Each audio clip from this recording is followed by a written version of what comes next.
much. To be precise, I'm Venezuelan, so not only I talk very fast and loud, I also move my hands a lot. Anyway, so let me introduce myself in 3 pictures that dictate a lot of who am I today and my career. The first picture is twofold. That is a monument to Stefan Banach, a mathematician. It's a monument here in Krakow next to Babel, the royal castle. You can go and visit this tiny little bench. I studied mathematics in university, not programming, not IT. And this guy here, Stefan Banach, was one of my heroes back in the studies. The second picture is from when I started programming. You may know this guy. He's somewhere in the corridors. He was here years ago, giving this presentation. When he presented this idea of Lambda at the end of the talk, he said, when you have a problem, you know, it's an occasion for Lambda man, and he just ripped his shirt. And you may notice in my laptop that I do have that sticker. This is the day when I say that, yeah, functional programming is interesting, I want more of it. And also through this fantastic talk, I discovered Lambda Days in YouTube, and then I saw that it's in Krakow, and then I wanted to come here, and I had the pleasure to be here for the first time 5 years ago, or 6. 2019 was my first Lambda Days. Anyway, and then the third picture, this is the actual day when I actually meet Robert Virding, and I didn't know that Robert Virding would be there. That was a total surprise. I was back then programming in C, telecommunication systems that had this issue when you plug it into a bigger machine, it was getting slower. And by today's standard, bigger machine doesn't mean faster cores, it means more cores. So the issue was concurrency and log contention. So then I met the creator of Erlang. Hey, Philip, I just introduced you a second ago. Then I met one of the creators of Erlang, and my whole conversation for hours was, how is it implemented? How do you do concurrency? I was programming in C, so I was asking him about the low-level details of the machine. That's when I discovered about Erlang solutions, and that's where I work today. And we're a consultancy that specializes in Erlang, Elixir, and all this family of languages that we build scalable, fault-tolerant, and distributed systems. Here you have a bunch of our cases. Let's get started with the presentation. That's it for me. What is this thing? Any ideas? Looks very old. Please shout. I wish I had that beautiful writing. I'm trying. It's actually in Arabic, so not my alphabet. This is one of the first images recorded of medicine notes. This is called algebra, if my Arabic pronunciation is right. Please don't be cruel for me on that. Algebra means bone setting. A little bit later, that's how you write it in Arabic, and this is an actual text for this medical thing. A little bit later, this guy, Al-Khwarizmi, reused the word to explain some of his bone setting in mathematics, and that's where the word comes from. From his name, we also get another word, algorithms. That's this mathematician. A lot of this stuff came to Europe through Spain, by the way. Never mind. So what is an algebra? I studied mathematics, as I said, so this is very interesting. One of my favorite topics in mathematics were algebras. And let me break a myth for you. If you have a friend that studied mathematics, you go with your friends for a dinner, you get a bill, and then you ask, so, hey, you, Joe, how much was it? No, please don't. We don't like numbers, okay? Like, that's a myth. Please, we don't. So what is it that we do if it's not numbers? So let's start with some very simple, super simple cases. We have a few operations that we have all seen. As a result of this one, right? What's the next one? Yeah? Next? Yeah, n, that's it. Thank you. And the next? Yes, but you don't even know what number we are pointing, right? It's n. And next, this is a bit of an equation. This is associative, is the same than the first two and then the last one, or the same than the last two and then the first. Very similar multiplication. Let's see a few examples. So this one is 28. Yeah, we'll remember that. Next one. Thank you. Next one. Yeah. And next. Yeah. And the next. Yeah. And the last one is going to be associative, just as it was before. So, you know, the order, etc., etc. So, what is it that we had here? Using the rational numbers as an example, we have two operations that are associative and commutative. Addition has an identity, 0. That means n plus 0 is just n. And that's why we don't like numbers. We like n. That's what we study, the property. So please don't ask us for the bill. And there are inverses. So for every number n, you have minus n, which gives you the identity. Same for multiplication. Multiplication also has an annihilator. Multiplied by 0 is 0. Doesn't matter what. So there are a few elements of this set that have special properties. So that's what we study. It's like Dixit myself. This is not like very pure, but study of a set with operations and properties of those operations. A few examples, natural numbers, as we saw. You can also say integers with addition, but then the multiplication doesn't have inverses, because for the inverse you need, you know, the division. You can also say the functions from the real numbers to the real numbers that are continuous and bounded, not this yet. You can add them. So the adding of a function is a pointwise adding. The multiplication of a function is a pointwise multiplication. Composition is one after another. So here it is something that is not even numbers anymore. It gets a lot crazier. It's like the space of functions that you can also have an algebra. That's what we study. A couple of examples. These two functions, linear ones. Did the lasers? There is a. Okay, actually in white has low contrast. Anyway, two functions that when you do the pointwise addition, it gives you the 0 function. So under addition, the x equals 0 is like before. A bit more convoluted, cubic functions. So you get your usual cubic and your cubic root. So under composition, this gives you y equal x, and y equal x is the neutral under composition. Whatever composed with this one is the previous. Similar stuff. And now, way you could say, I studied this in set theory, it was not in algebra anymore. An operation or function is essentially a relationship. It's like a subset of the space product. So you see in the space product, you have like the two linear, the real numbers. Now you have the Cartesian product, so you get a subset of it, this set of points, like a selected subset. And you can also study concepts like a path of a function, starting with a point. This is where we are going to get into state machines. You have an initial state, a point, and then you go through the states, and your function is going to like either explode, go nowhere, or convolute somewhere. One example in the cubic function, if your initial point is between 0 and 1, the path will arrive to 0, will converge to 0, but this is infinite. And if you put any function after 1, it just explodes, goes to infinite. You never get a state machine that ends.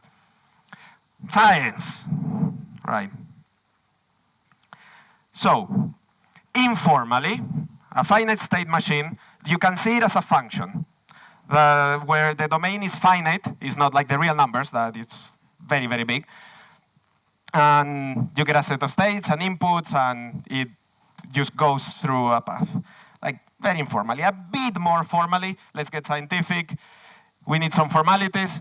You define an alphabet, for example, like the ASCII characters or zeros and ones. A string over that alphabet is a finite concatenation. And the power of an alphabet is all the possible combinations of concatenations. This one can be very infinite.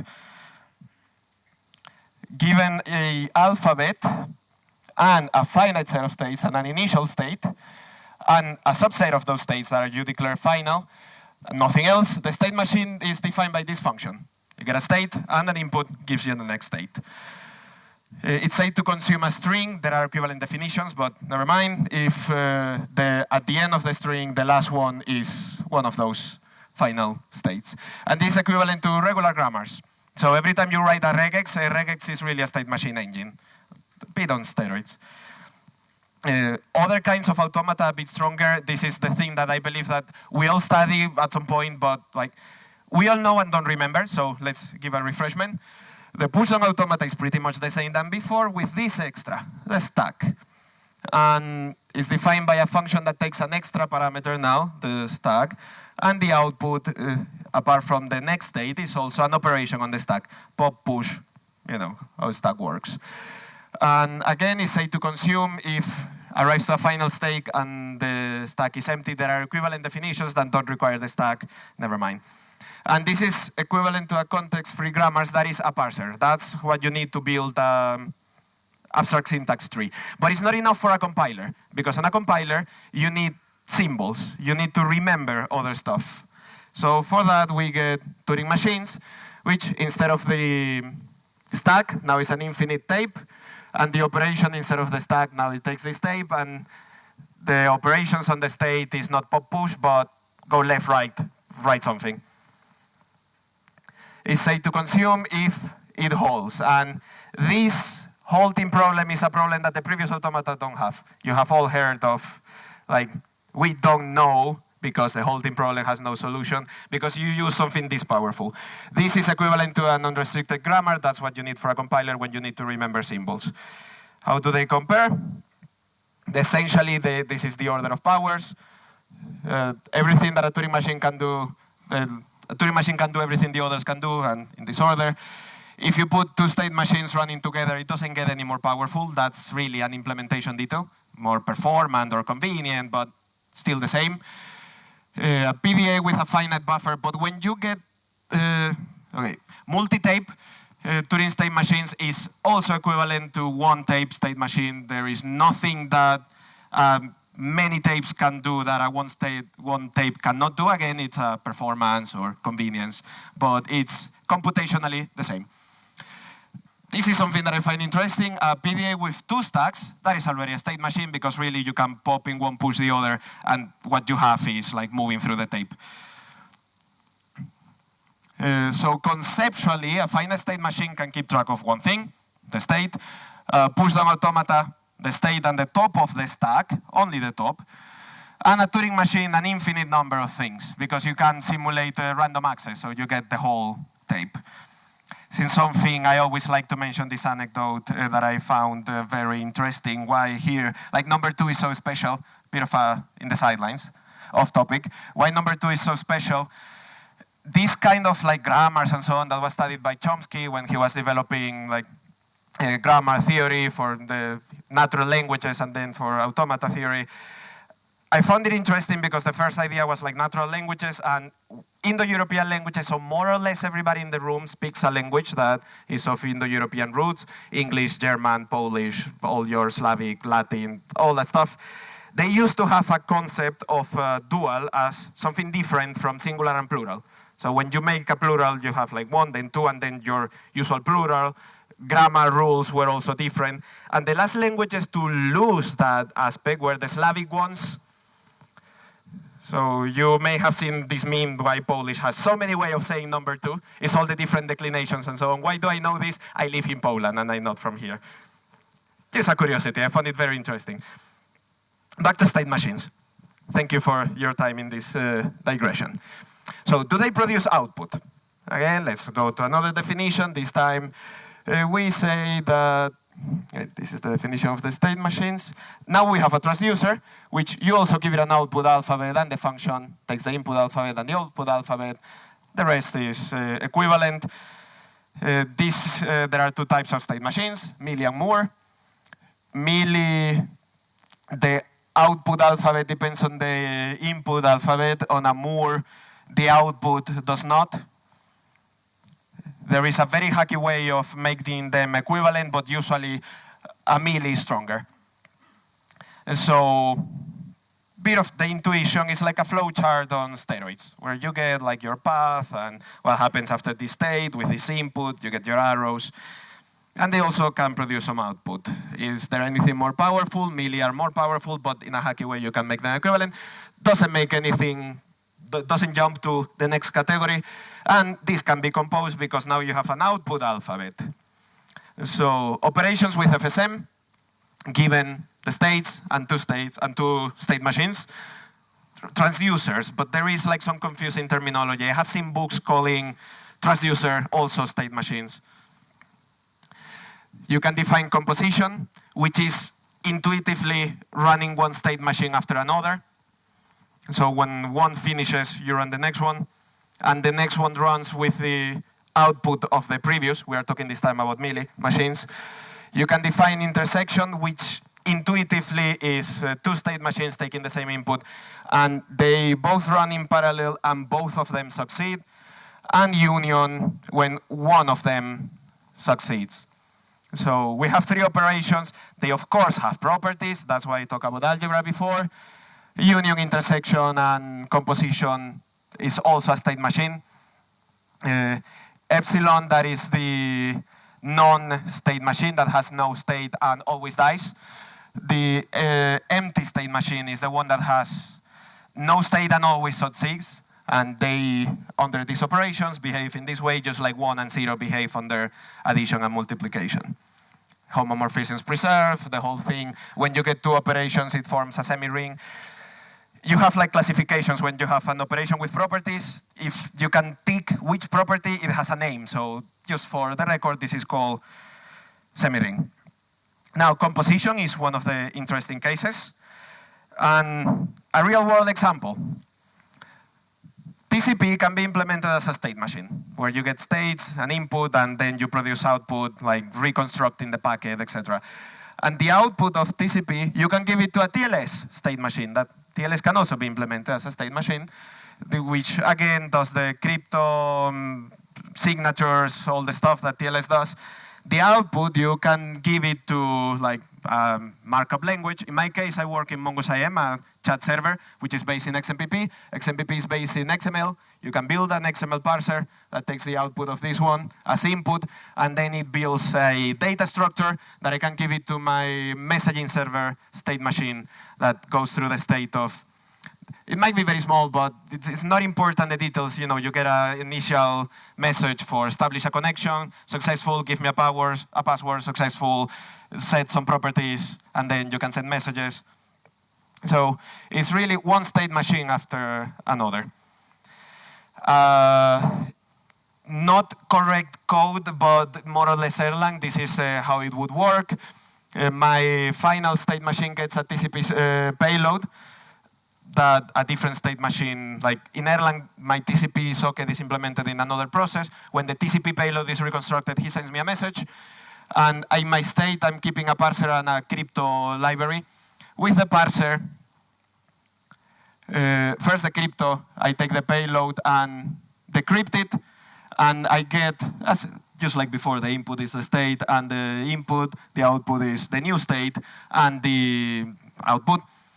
Now I can give this output to the next state machines that does something equivalent. This time is decoding the XML. And now I can have my list of XML elements and generate new elements for the state machine for the XMPP server. So composition in a nutshell. Two of these state machines are pretty much a function. The other one is running as an engine, is a process. What's the pattern? We saw that natural numbers with addition is associative, all the properties. We also saw that functions from a set into itself with respect to composition, just like the functions that we saw before. Very interestingly, this one has no inverses. Very interestingly, the set of strings with concatenation, so again, the state machine, two of them running one after another, is also associative and has an identity, and it also has no inverses. This behaves like the natural numbers with 0. But no negatives. These are called monoids. Again, you tick, and when you tick all the properties, it has a name. So the name of this is a monoid. Monoid sounds very familiar to everybody in Lambda days. There is a word that is like super similar. We all know it. Please, what is it? Monads, thank you. Monads is a monoid in the category of endofunctors. Ask Philip for details. But, you know, just so you get the idea that it's all related. So what do we do with all these things? Okay, let me give you another very old piece of paper. This time I'm not going to ask you what is this one. This time it's in Greek, in like Byzantine Greek. In Byzantine Greek, protos, you may have heard of this word, it's usually meaning like the beginning or something earlier. Protos colon is the first page that you would put on a document summarizing what the document is about.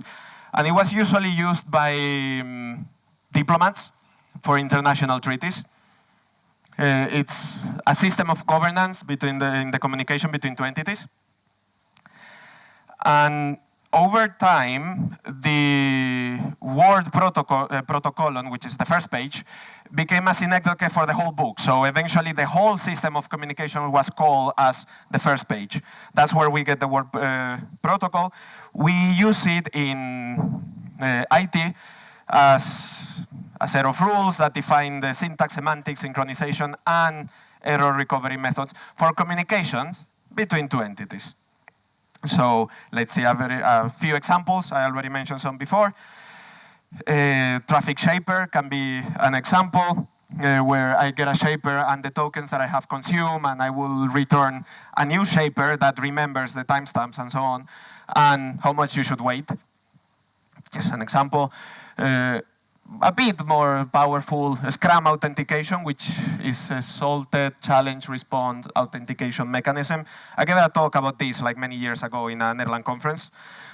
Has a state, it takes as input some binaries, base64 encoded. So you need to decode it, parse it, it has like some structure. And then I will return the next state, in blue, and in yellow, the output. Some other example, as I said before, XML.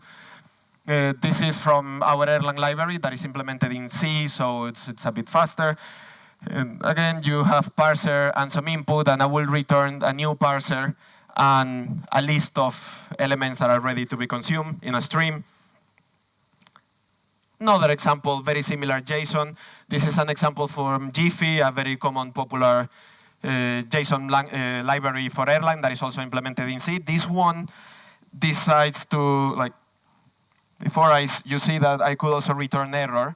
This one decides to throw an exception, so it doesn't have the concept of returning error, but pretty much like you pattern match if your machine crashed or not. And usually all these examples, we are defining the state machine in the most functional programming way. Function with two parameters, two outputs, and no mutation. But what about the concept of time? I was struggling here to find a better word, so hope you get what I mean.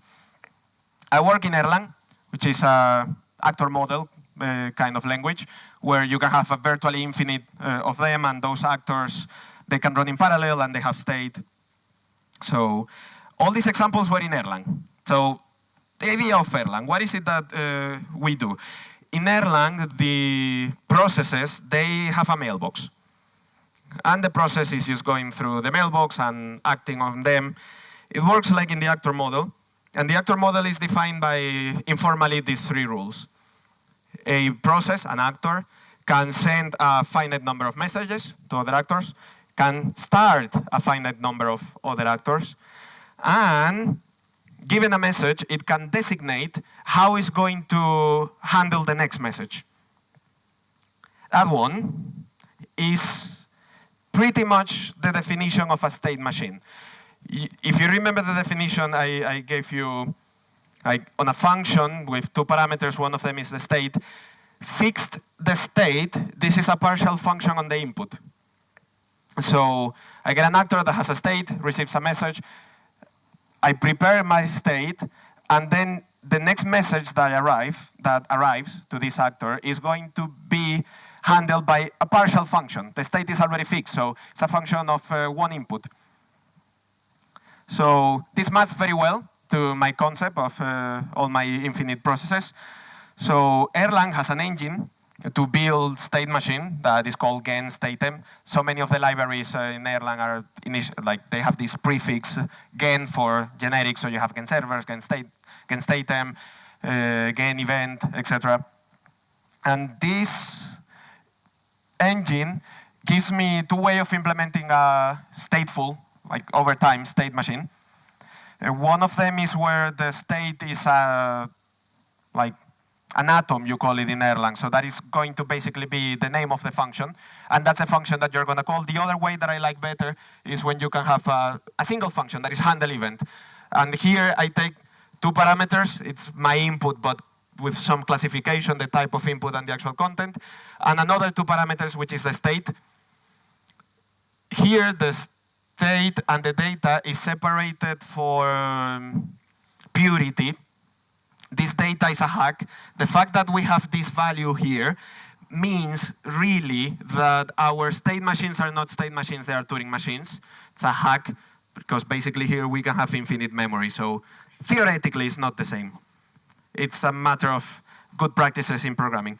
Usually in the data you would store, for example, the TCP socket if this process is handling TCP connections, so you just store it there. It's not part of the state, is what the process needs to do.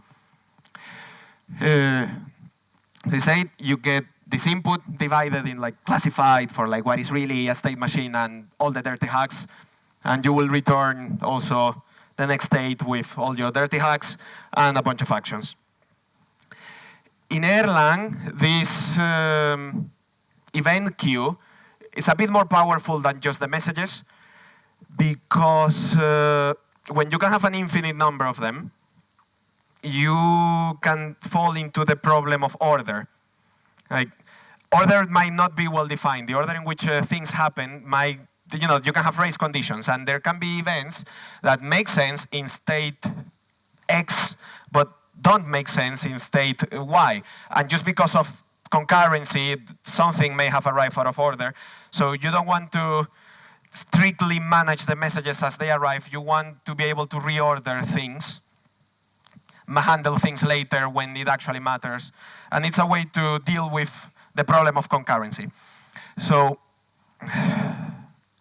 in the event queue for the state machine, which is going to be the characters of my string. A state machine is defined by, if you remember, an alphabet that is going to consume characters.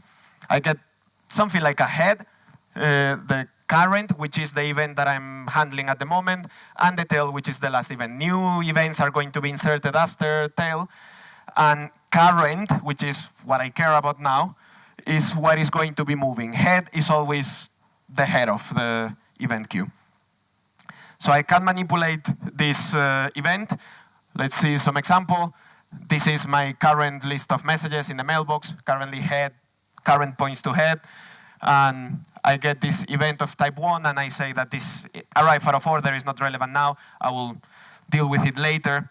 Okay, so my event queue stays the same, and I just move current 1. Then event 2, time to handle it. I do some stuff, and then I say, okay, successful, next one. So this can be removed from the state, and I come back. Okay, is it now time to handle this one?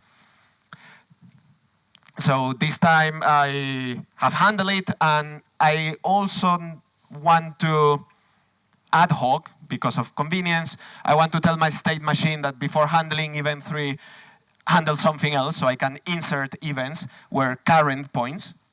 So even though one disappears, but now I have inserted this ad hoc event A, but it's out of order. This is just an example, so I can postpone it. Current moves.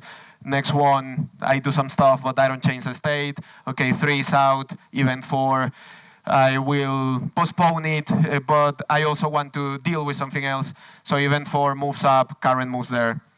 You get the idea. When I change the state, current jumps to head. When it's not convenient, I can postpone or add things. And I get, as a programmer, a lot of power to handle my event queue. Where this is used, Erlang has 2 implementations of the TCP socket, and there is a new and super cool one that is called the TCP socket. The other one is called inet for the Erlang developers.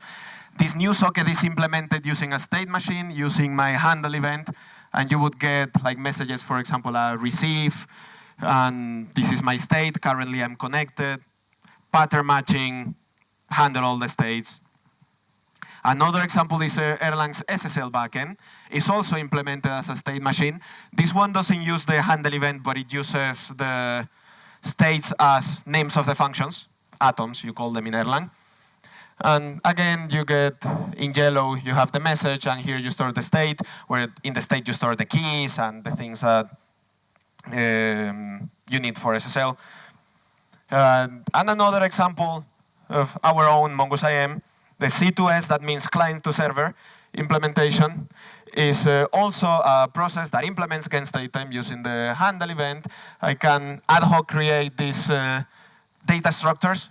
Initially I have the binary that I decrypt, decode, and then ad hoc I create events that are type internal to handle my actual data structures that I can pattern match.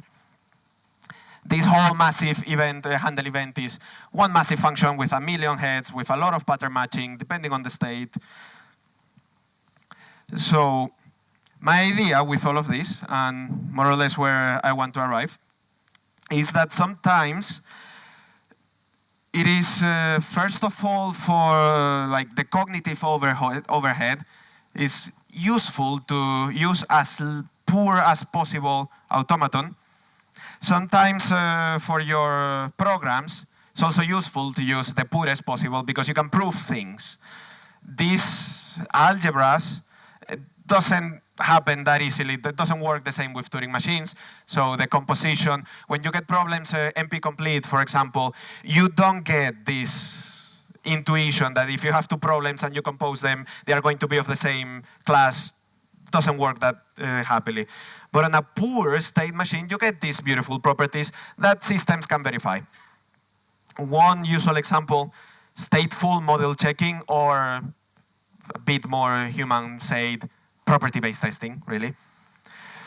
Where I have an implementation, but I'm going to specify like some property. For example, that once C happens, only C should happen.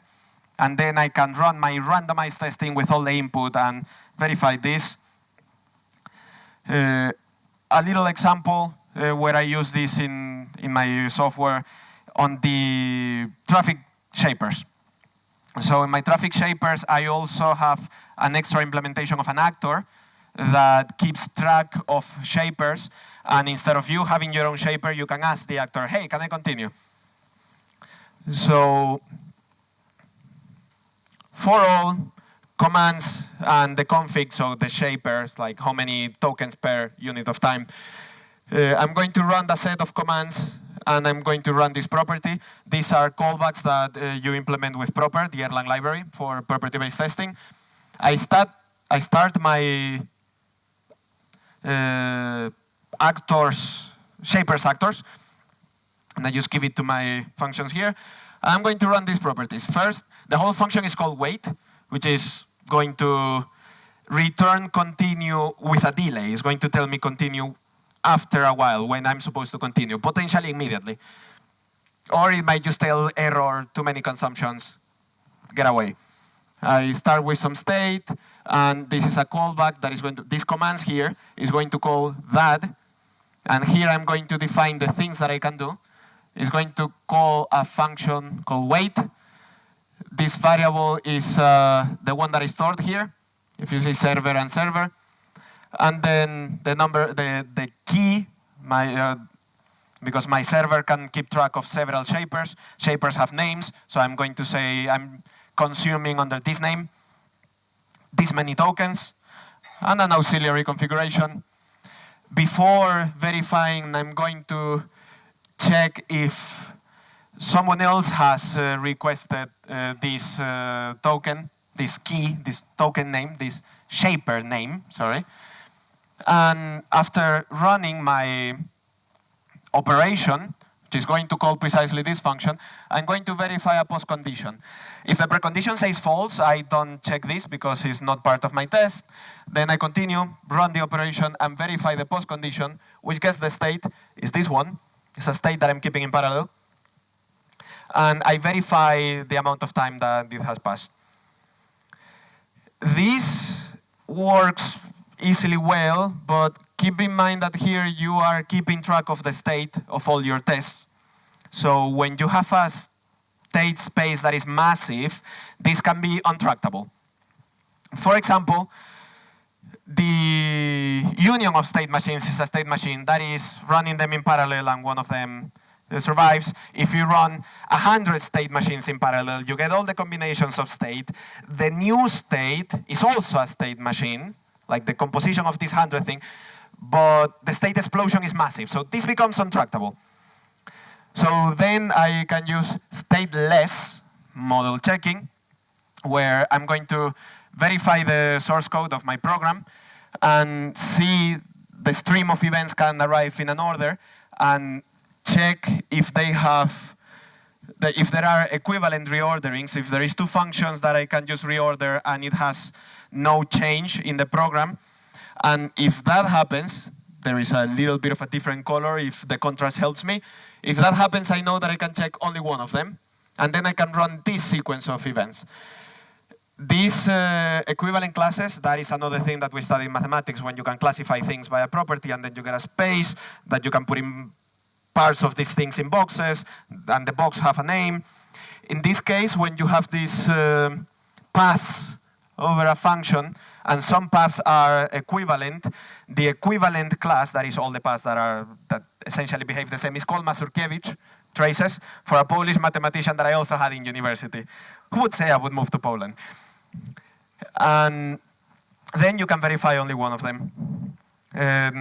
There is a tool in Erlang for this that also supports, if I remember correctly, some minor C checking. It's called conqueror. I have had trouble to run this on the latest version of Erlang, so I don't have a lot of examples. And I was too impatient to install 3 Erlang versions ago to run it. So give me a couple of months. I'm talking with the maintainers, and we will try to upgrade this, and we'll run in the latest version. This is an example when your state explosion is like massive, and you write a unit test that will test this path. Maybe you write another unit test and you will test another combination. Maybe you try some property-based testing that will randomly traverse paths in your very big state machines. But how do you know that you have hit all of them? That's where a stateless model checking can help you when the state is an explosion. So with this stateless model checking, you can have a guarantee that you have traversed all of them. Classifying this, okay, I need to remember that laser under white has very little contrast for my next presentation. I don't see it myself, the laser. I hope you see it. Anyway, when the state explosion is massive and you want to have the certainty that you have classified all the possibilities, traverse all the equivalent classes, if your programs are state machines, it's guaranteed to end the halting problem. It can take a very long time. It can be very problematic to calculate how long, but it's guaranteed to end. Push-down automatas as well, Turing machines, you don't know. And one last tool, one last thing that you can do with when your code is implemented as a state machine. In our implementation of Mongoose IM, the C2S process was like, it's the core of the protocol. So this is the first thing that was implemented so many years ago. And the code from back then was not using constatem, but something else. And 20 years later, becomes a bit of a dragon.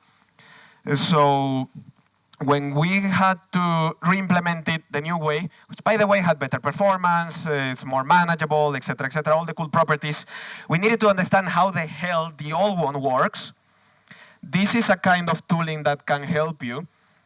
I haven't found tooling for this in Erlang, nor in any functional language, I'm afraid. The only tool that I found for this is in Java, maintained by some universities, that can probe your state machine and help you, with guidance, build the state graph. So then you know what to implement. And with the state graph, it can also help you find equivalent state graphs that behave exactly the same, but can potentially be smaller. Algorithms for equivalent state graphs, again, are guaranteed to finish if what you have is a state machine, but not if you have something more powerful. So that is pretty much all from me. You can find me in social media by this picture, pretty much everywhere except LinkedIn, because in LinkedIn I need to look professional, but everywhere else, that's my profile picture, my GitHub name, my 2 main projects, the chat server and a load testing tool. And that's it. Questions?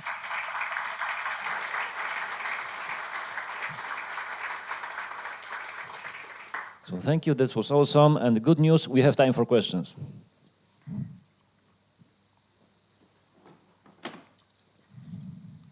Hello. I'm accustomed to thinking of state machines as not having a stateful component. The model that you described here includes the concept of frame-specific state. The graph you showed 3 slides ago looks like it could represent a program described in state transitions, but also could describe a program written in terms of conditional evaluations. Is there a meaningful difference between a program described by this graph encoded as stateful framed state machines, or stateful frames in a state machine versus a program written using conditional jumps? And, yeah. Yeah. I know the terminology is confusing. I also have trouble to full state. Yeah, anyway. My favorite difference is the cognitive overhead. Me as a programmer, I have bad days and good days, and I have a certain mental capacity. So when it comes to like the readability of the code and understanding the program, first of all, a state machine, there are programs that can auto-generate the diagram for me, and then I can just put it on a slide and just follow the arrow for your favorite case. And even without the once a beautiful graph has been drawn, I find it a lot more readable, basically. So I think cognitive overhead is the biggest difference. Properties. I wonder at what point you end up having a full state machine, a Turing machine, and I don't know, how do you prove that your program is? Like if you do it the conditional way, how do you prove that it is a state machine and not a Turing machine? And then once you know you have more properties, I'm not sure. So your answer is roughly that you are intentionally reducing the expressiveness to the point where you can prove the state transitions do resolve. Yeah, I think a program organized in a certain way is easier for me, and also easier for a lot of tools that don't have bad days.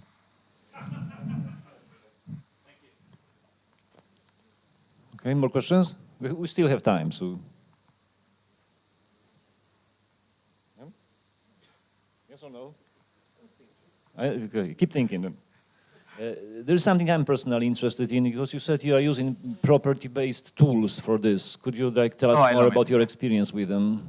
One of my favorite things years ago, this thing, I didn't know that you could do this kind of stateful property-based testing. We all know the example of the inverse of a list is the same, and all the usual. And I remember that in on a caching library, I got a pull request by somebody implementing this stateful checking, and I was like, oh, you can do that. That's amazing. So, and then this is how. So thank you for the open source world and the contributions. The maintainers can also sometimes learn very cool tricks.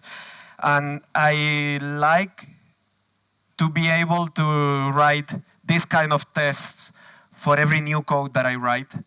And if I cannot write it this way, maybe sometimes it's impossible. Sometimes there are strange time constraints. But if I cannot write this kind of test, it's a bit of a personal, maybe red flag. Like I have organized my architecture in a potentially confusing way. Sometimes the reality hits and it has to be that way, but I find it a very powerful tool because it's also readable. And then you see, okay, for the preconditions and the postconditions, if these preconditions apply, I can run, and then is the property correct or not. And I can keep track of stateful things, which is a very, very common pattern in the outside world when you interact with I don't know, TCP sockets, databases. Things have state that mutate over time. So being able to check the evolution of the state and in a readable way, I find it also a very powerful tool. Thank you. So this wraps up this session, and let's give him a round of applause. He earned it.